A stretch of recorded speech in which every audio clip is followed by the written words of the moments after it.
From the observation deck of Nexus Station, Admiral Jin Soo Park watched 5 armadas drift into formation across the endless darkness of space. Each fleet represented an empire powerful enough to reshape the galaxy. Together, they carried enough firepower to erase entire civilizations. The warships hung in perfect silence around the station, their formation resembling predators circling a watering hole, calm on the surface, deadly beneath. Nexus Station floated at the exact center of neutral space, far beyond the borders of any empire.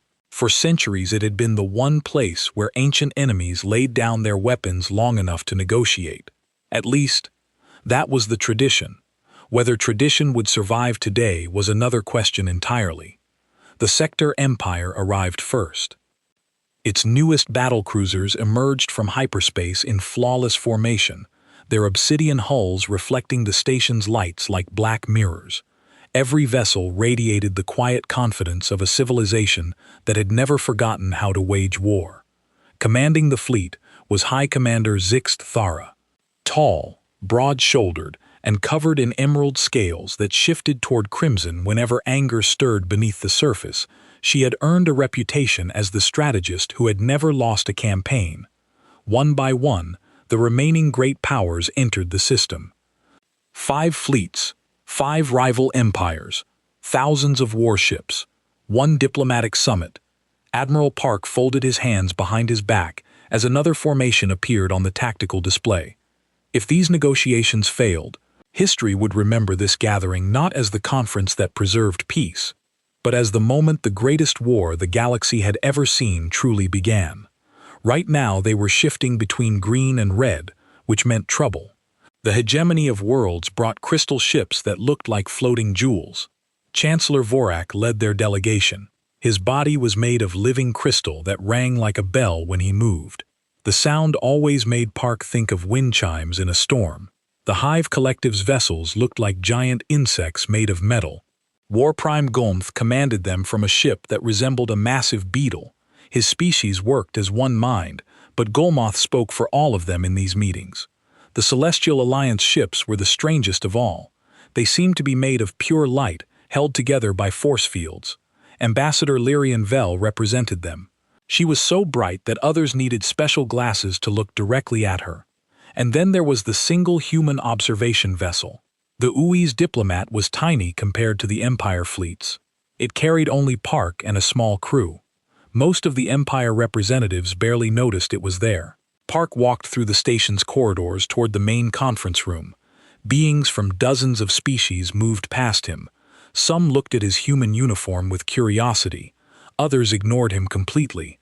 After 3 years of attending these meetings, he was used to being overlooked. The conference room was enormous. A circular table sat in the center, with chairs designed for different species. Park took his place in the human observer section. It was behind the main table where the real decisions got made. High Commander Zixt spoke first. Her scales were now bright red with anger. The hegemony has violated our territory again. 3 of their mining ships crossed into sector space last week. Chancellor Vorthak's crystal body chimed as he turned toward her. Those systems are disputed territory. The hegemony has every right to mine there. Disputed by who? Warp Prime Golmoth's voice buzzed like 1,000 insects. The Hive Collective claimed those worlds 2 centuries ago. Ambassador Vel's light grew brighter. The Celestial Alliance was there first. Our ancient records prove it. Park listened to the familiar arguments. Each empire claimed the same star systems. Each had reasons why they deserved the mineral-rich worlds on the border regions. And each was willing to fight for them. Perhaps we could discuss sharing the resources, Park suggested quietly. The room fell silent. 4 pairs of alien eyes turned toward him. High Commander Zixtra's scales shifted to a darker red. "The human speaks," she said with obvious amusement. "How interesting." Chancellor Vorak's chimes became sharper. "Humans have no claim to these systems. Your species has barely mastered interstellar flight." Warp Prime Gulmoth's compound eyes focused on Park. "The Hive Collective questions why humans are even present at these talks. You have no military power to enforce any agreements." Ambassador Vel's light dimmed slightly. which Park had learned meant she was thinking. The human species is young. Perhaps they do not understand how galactic politics work. Park kept his face calm, but inside he felt a familiar frustration. These beings saw humans as children, playing at being adults. They had no idea what humanity was truly capable of. What if we made the border systems into neutral zones? He tried again. Zixa laughed, a sound like rocks grinding together. Neutral zones need enforcement. What would stop any of us from simply taking what we want? You would, Vorak chimed. Each empire watching the others. That has worked so well before, Golmuth buzzed sarcastically. The arguments continued for hours. Park took notes and sent regular updates to Earth. The empires talked around each other, never really listening. Each wanted the disputed systems for themselves. As the day wore on, the discussions became more heated. Zix threatened to increase military patrols. Vorak suggested economic sanctions. Gulmoth spoke of defensive actions that sounded a lot like attacks. Vel talked about ancient rights and moral obligations. What about human space? Zixatha asked suddenly. Those systems could serve as buffer zones between our territories. Park looked up from his notes.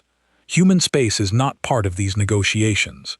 Everything is part of these negotiations, Vorak chimed. Humans have several systems that could ease tensions between the empires. The Hive Collective agrees. Golmth buzzed. Human systems could be redistributed for the greater good. Ambassador Vel's light grew brighter. The Celestial Alliance would be willing to administer human colonies for their own protection. Of course, Park felt his blood grow cold. They were talking about dividing up human territory like pieces of a cake. They discussed it casually, as if humans had no say in the matter. Humans will not agree to that, he said firmly. Humans may not have a choice, Zixer replied. Her scales were now almost black with satisfaction. What could your species do to stop 4 Empire fleets? Park looked around the table at the 4 representatives. They were all nodding in agreement. For the first time today, they had found something they could all support. Taking human worlds. He closed his notebook and stood up. I need to contact my government. Of course, Vorak chimed pleasantly. Take all the time you need. We will continue planning without you. Park left the conference room with their laughter following him. He walked quickly through the station corridors, his mind racing. He needed to send a message to Earth immediately. But as he reached his quarters, Park allowed himself a small smile. These empires had no idea what they were really dealing with. They thought humans were weak and defenseless. They were about to learn how wrong they were. Outside the station, long-range sensors detected something approaching from deep space. The object was large, but its exact nature remained unclear. The sensor readings kept changing, as if something was interfering with the scans. None of the Empire fleets noticed the readings yet. They were too focused on their plans for dividing up human space. But Park knew what was coming. He had been waiting for this moment for 3 long years. Station Commander Torres was having a normal day until his sensors started acting strange. The Nexus station had the best detection equipment in known space, but something was confusing every scanner on the facility. Sir, we have a contact approaching, his sensor operator reported. But I cannot get a clear reading on it. Torres frowned at the display screen. The object was definitely there, but the readings kept changing. One moment it looked like a small asteroid. The next moment it seemed the size of a battleship. Then the sensors would show nothing at all. Distance and speed? Torres asked. Approximately 6 hours out at current velocity. But sir, the mass readings are impossible. The computer says it weighs as much as a moon, then shows it as no bigger than a shuttle. In the conference room, the Empire representatives were still planning how to divide human space among themselves. High Commander Ixthar had brought up detailed star charts. Her reptilian fingers traced borders across human colonies. The Sector Empire will take these 3 systems, she announced. They have good defensive positions. Chancellor Vorak's crystal body chimed in agreement. The hegemony requires these mining worlds. Our industry needs the materials. Warp Prime Gmoth pointed to another section of the map. The Hive Collective claims these agricultural planets. Our population grows quickly. Ambassador Vel's bright form hovered over the display. The Celestial Alliance will protect these research stations. Humans have made some interesting discoveries there. Admiral Park watched from his observer chair.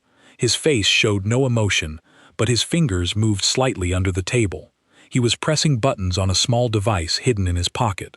The device sent a coded message on a frequency only humans used. The message was simple: package confirmed, delivery on schedule.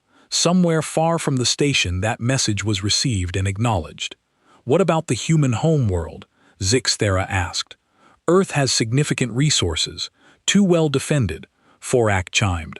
Earth has orbital platforms and a decent fleet. Golmoth's compound eyes glittered. Nothing that 4 Empire fleets could not handle. Vel grew brighter. Perhaps Earth could remain independent but under Empire protection.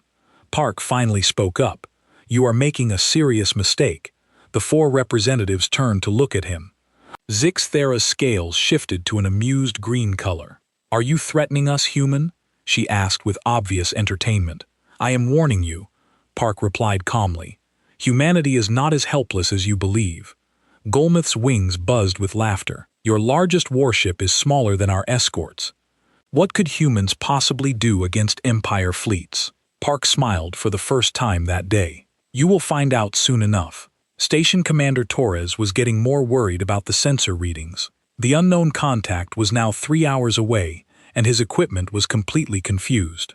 Sir, should we alert the Empire fleets? His operator asked. Not yet, Torres replied. We do not even know what it is.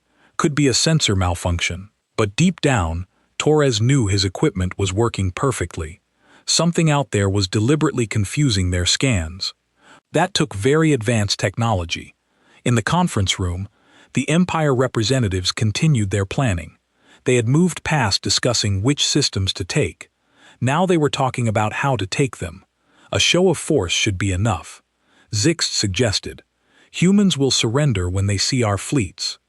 The hegemony prefers economic pressure, Vorak chimed. Cut off their trade routes first. Golth's antenna twitched. The Hive Collective believes in direct action. Fast strikes, quick victory. Vel's light pulsed gently. The Celestial Alliance favors negotiation, but with force ready to support it. Park listened to them plan the conquest of his species. These beings thought they were so powerful, so advanced, they had no idea what was really coming toward them through space. His hidden communicator vibrated once. The signal meant 2 hours to arrival. Gentlemen, Park said, standing up from his chair. Ladies, I believe this conversation is about to change dramatically. Zixthera's scales turned confused yellow. What do you mean? I mean that humanity has been listening to every word you have said here today, Park replied. And we are not pleased. Vorak's chimes became sharp and angry. Impossible. These talks are completely secure. Park reached into his jacket and pulled out a small recording device. He pressed a button, and Zixatha's own voice filled the room. Human systems could serve as buffer zones between our territories. The 4 Empire representatives stared at the device in shock. How long have you been recording us? Vel asked, her light dimming with concern. Since the first day of negotiations 3 years ago, Park answered. Humanity has records of every plan, every threat, every casual discussion of conquering our worlds. Golmoth's wings spread in an aggressive display. That is espionage, an act of war. Is it? Park asked calmly. Or is it simply good intelligence gathering, something any smart species would do when surrounded by potential enemies? Station Commander Torres was now genuinely alarmed. The unknown contact was 1 hour away, and his sensors were showing readings that made no sense at all. Sir, whatever that thing is, it is huge, his operator reported. Bigger than anything in our databases. Torres opened a communication channel to the Empire fleets.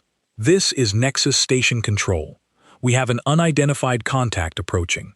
All fleets, please prepare for possible threat assessment.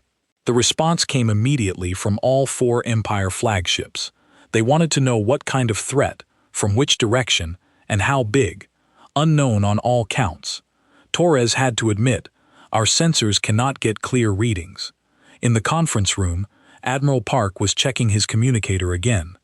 The message now read, 30 minutes to arrival. Prepare for decloak. Park looked up at the four Empire representatives.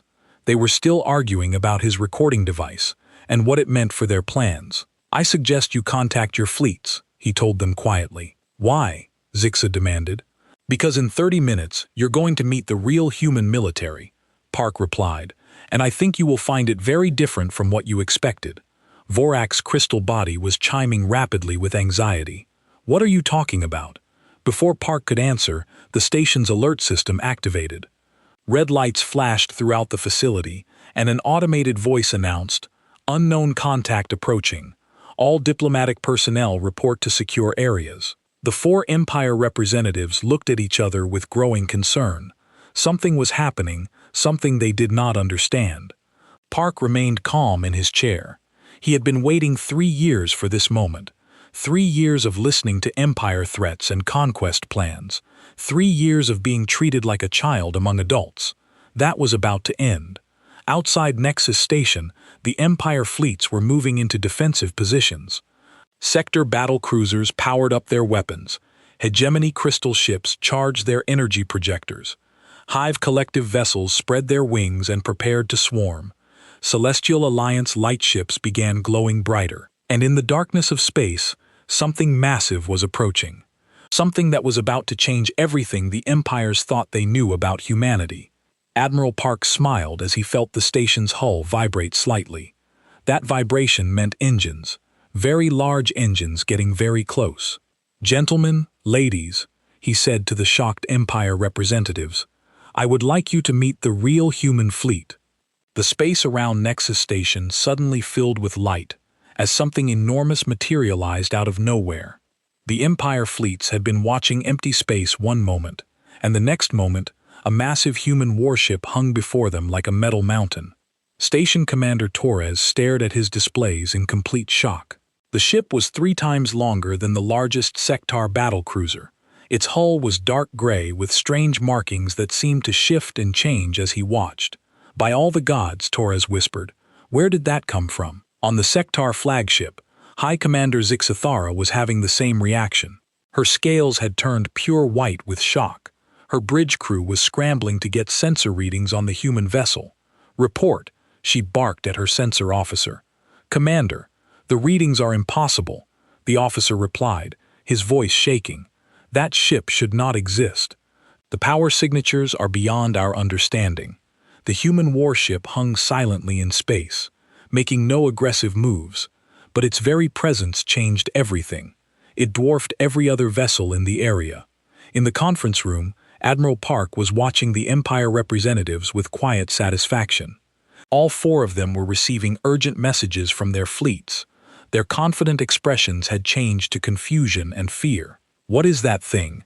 Chancellor Vorak demanded, his crystal body chiming with stress. "That is the UA's Retribution," Park replied calmly, "one of humanity's newest warships."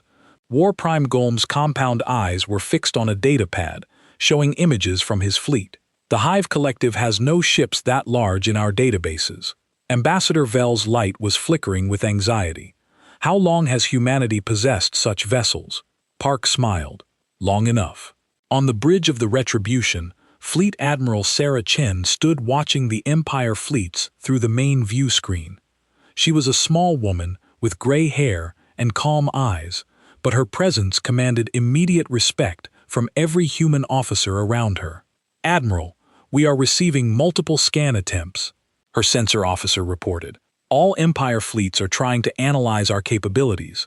"Let them look," Chen replied. "They will not learn much." The Retribution's hull was covered with technology that confused enemy sensors. The Empires could see the ship was huge, but they could not determine how it was armed or powered. High Commander Zixter decided to take action. She opened a communication channel to the human ship. "Unknown human vessel, this is High Commander Zixathara of the Sector Empire. You will submit to inspection immediately." Admiral Chen's voice came back clear and strong. "High Commander, this is Fleet Admiral Sarah Chen. I respectfully decline your request." "You decline." Zixt's scales turned dark red with anger. "You are one ship against 4 Empire fleets. I am one ship asking for permission to dock at Nexus Station for diplomatic purposes," Chen replied politely. Is there a problem with that? Warp Prime Golmoth had heard enough. He ordered his nearest ships to surround the human vessel. 20 Hive collective cruisers moved to encircle the Retribution. Human ship, you are now surrounded. Golmoth buzzed over the communication channel. Submit to our authority, Admiral Chen sighed. She had hoped to avoid this kind of demonstration, but the Empire seemed determined to learn the hard way. Activate defensive systems, she ordered quietly. The Retribution's hull began to glow with a soft blue light. Energy fields appeared around the ship, creating barriers that sparkled like stars. The defensive shields were unlike anything the Empires had ever seen. Ma'am, the tactical officer reported, Empire ships are targeting us with weapons. I see that, Chen replied. Let us show them why that is not wise. She pressed a button on her command chair. A focused energy pulse shot out from the Retribution toward the nearest Hive collective cruiser. The pulse was precise and controlled. The cruiser's weapons simply stopped working. Its missile launchers went dark. Its energy cannons powered down. The ship was completely unharmed, but it could no longer fight.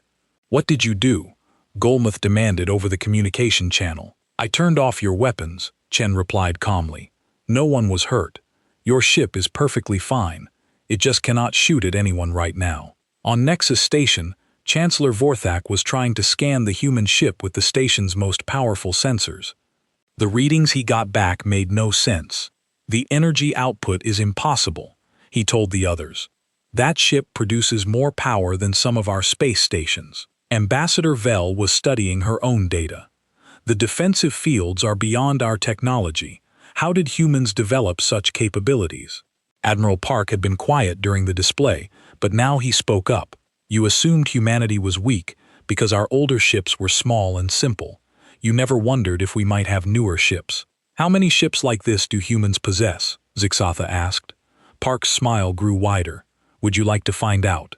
He pressed another button on his hidden communicator. Across the star system, 11 more points of light appeared as additional human warships decloaked. Each one was as large as the Retribution.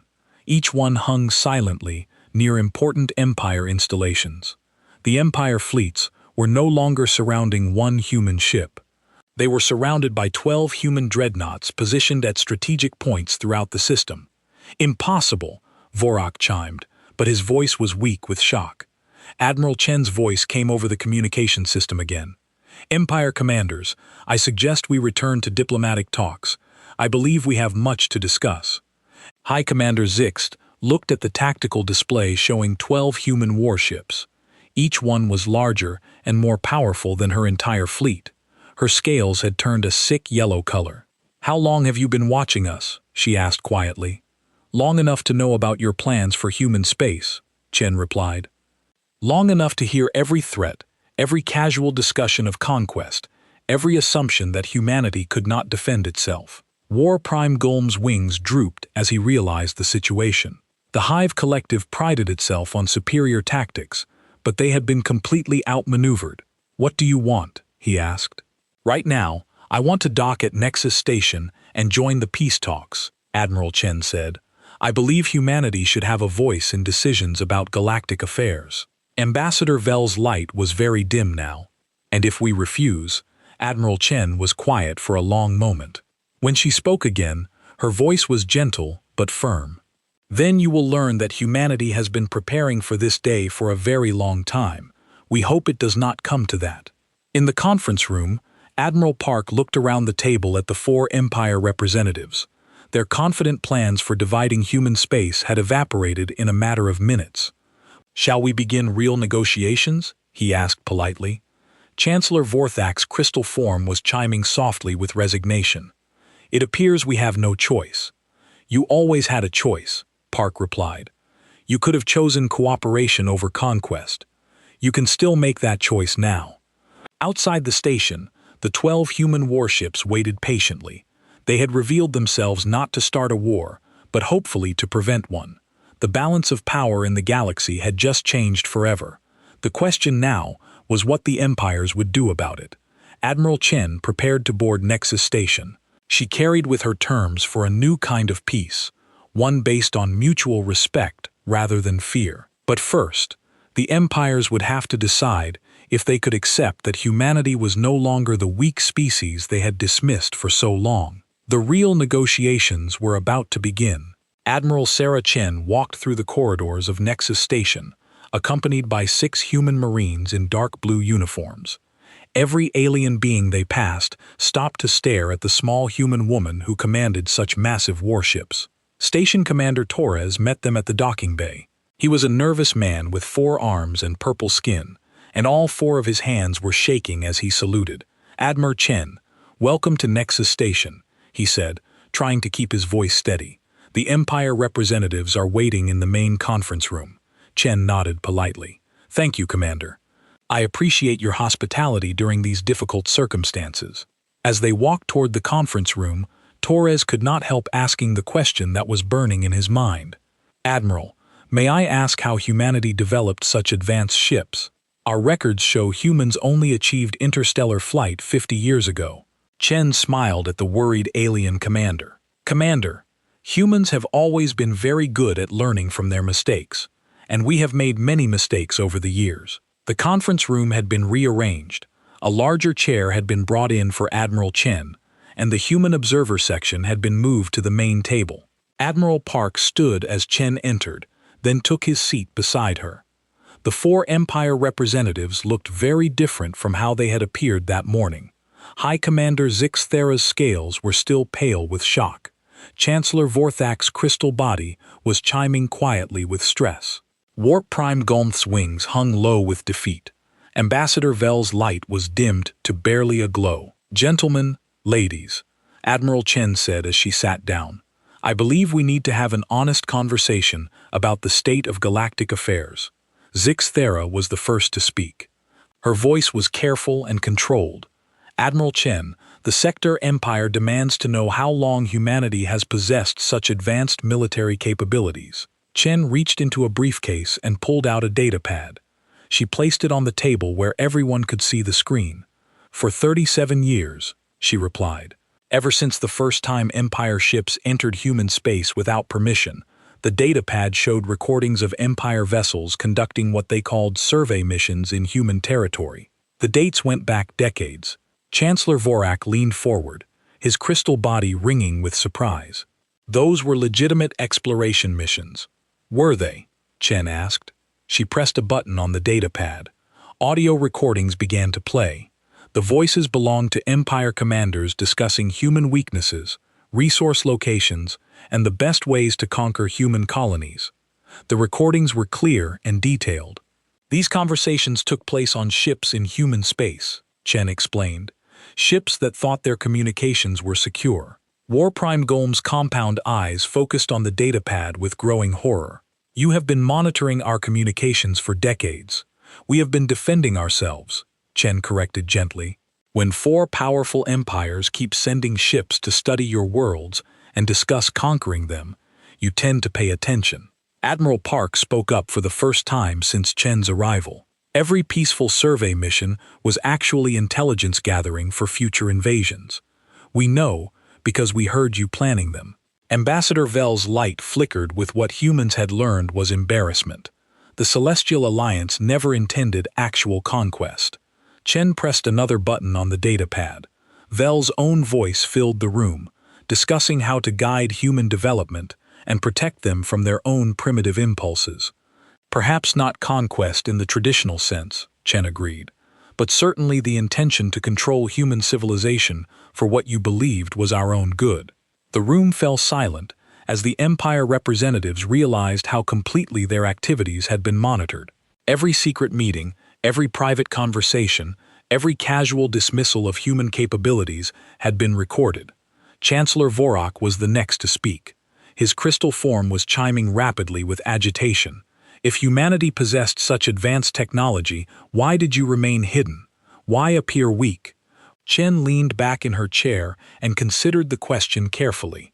"Because we hoped you would choose cooperation over domination. We wanted to give the empires time to prove they could be trusted neighbors. And if we had chosen cooperation," Zixera asked, "then these ships would have remained hidden," Chen replied. "Humanity prefers peace to war, diplomacy to destruction, but we will not be conquered by anyone." Golmoth spread his wings in a gesture of confusion. The Hive Collective does not understand. Why reveal your strength now? Admiral Park answered that question. Because this morning you decided to divide up human space among yourselves.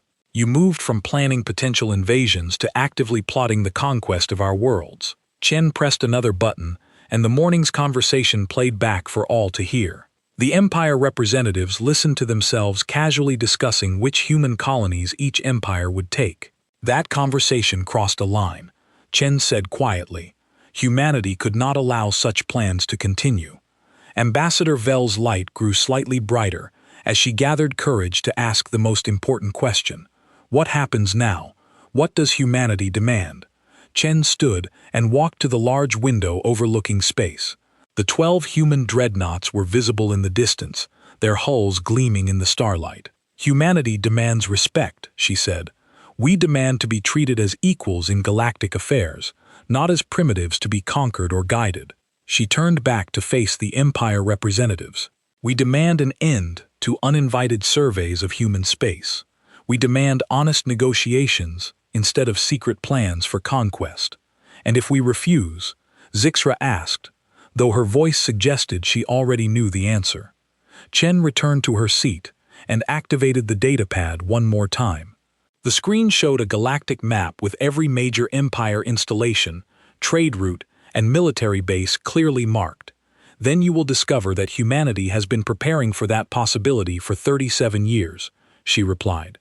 Those 12 ships you can see are not our entire fleet. They are simply the ones we chose to reveal today. The map zoomed in to show human ships positioned near critical Empire facilities throughout the galaxy. Hundreds of them, all previously hidden, all strategically placed. War Prime Gulm's antenna drooped as he studied the display. How many ships does humanity possess? Enough, Chen answered simply. Chancellor Vorak's chimes became very quiet. This changes everything. It changes nothing, Chen corrected. Humanity still wants the same thing we have always wanted. Peaceful coexistence with our galactic neighbors. The only difference is that now you know we can defend ourselves. Ambassador Vel's light began to pulse with what humans had learned was deep thought. What guarantees do we have that humanity will not use this military power for conquest? Chen smiled, and for the first time since entering the room, she looked genuinely pleased. You have the same guarantee you have always had, human nature. We could have revealed our capabilities decades ago and conquered the empires when you were unprepared. We could have struck first and asked questions later, but we did not. She gestured toward the window, where the dreadnoughts waited silently in space.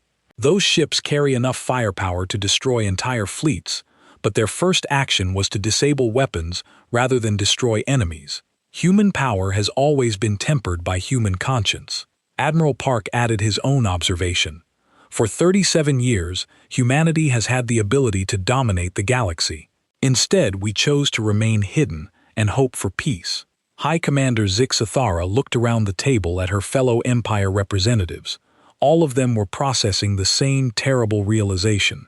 They had spent decades planning to conquer or control a species that could have destroyed them all at any time. What kind of peace do you propose? She asked quietly. Admiral Chen smiled again, but this time it was the smile of someone offering hope rather than threats, the kind where no one needs to conquer anyone else to feel safe. Admiral Chen opened her briefcase and pulled out several data crystals. She placed them on the conference table, where all the Empire representatives could see them clearly. These contain humanity's proposal for a new galactic framework, she announced. We call it the Galactic Cooperation Initiative. High Commander Zixthera's scales had slowly returned to their normal green color. She was still shaken by the revelation of human military power, but she was beginning to think like a diplomat again. What does this initiative propose? She asked carefully. Chen activated one of the data crystals. A holographic display appeared above the table, showing star charts and territorial boundaries. First, all current borders remain unchanged, Chen explained. No empire gains new territory through conquest or intimidation. Expansion happens only through peaceful negotiation and mutual agreement. Chancellor Vorak's crystal body chimed with surprise. You would freeze all territorial development. I would end territorial competition, Chen corrected. There are thousands of uninhabited systems in the galaxy. Instead of fighting over existing worlds, we explore and develop new ones together. Warp Prime Gomf leaned forward with interest. The Hive Collective is listening. Continue. Chen activated a second crystal. The display showed trade routes connecting all the major empires, including human space. Second, we establish free trade between all civilizations.